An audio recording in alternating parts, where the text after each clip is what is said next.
Hello once again, friends. It's time for Minerpiece Theater with the UTEP Miners. I'm Duke Keith here from the Don Haskins Center. Tonight, our story is A Tale of Two Halves.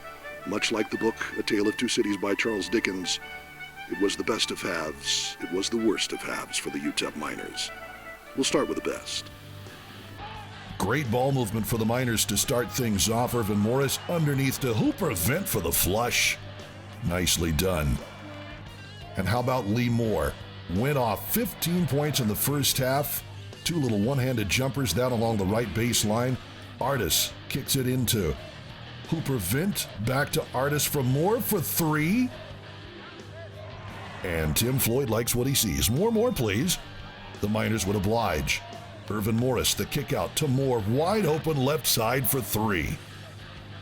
Artis inside to Christian Romine. Just had his red shirt pulled. Nowhere to go. No problem. Off the glass and in with the nice double spins. The Miners were cooking. Irvin Morris to Terry Wynn, and that was the last play of the half. Everybody happy. Miners led 48-24, looking good. And the second half would start with more of the same. Good work for the Miners. How about Artis? Helper inside to Hooper Vint. Up and under. Hooper Vint, rejection. Dominic Artis driving the lane for a layup. And here's Hooper Vint, the kick out, all the way to Lee Moore in transition, easy lay-in.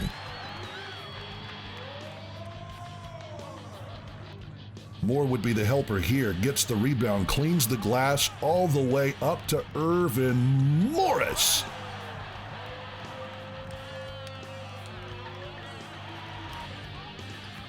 But then the turnover started. The walk. Scrambling for the ball and throwing it away.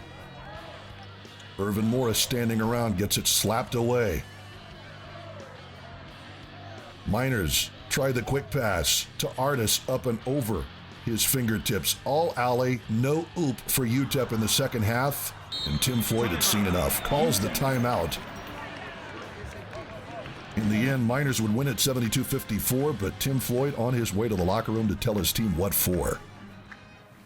Well, I thought it was a very sloppy game on our part, and first half wasn't. We had 3 turnovers first half. We had 15 in the second.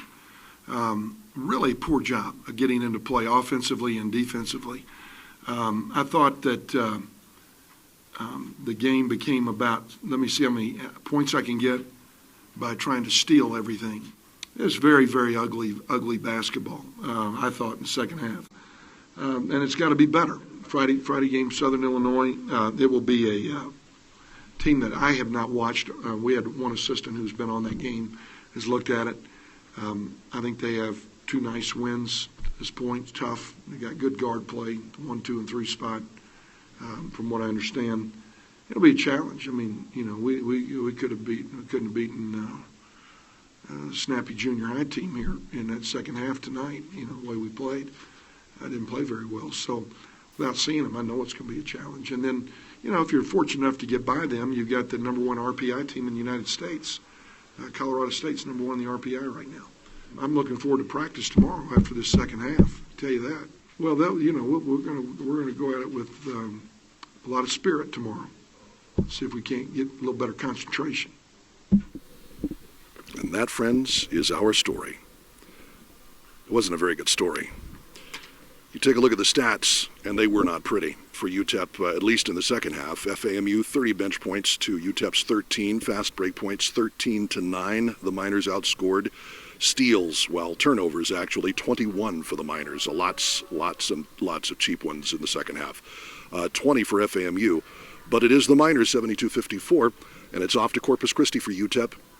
Interesting matchups. We'll see if the Miners can get there. They're going to have to survive practice over the next couple of days with Tim Floyd.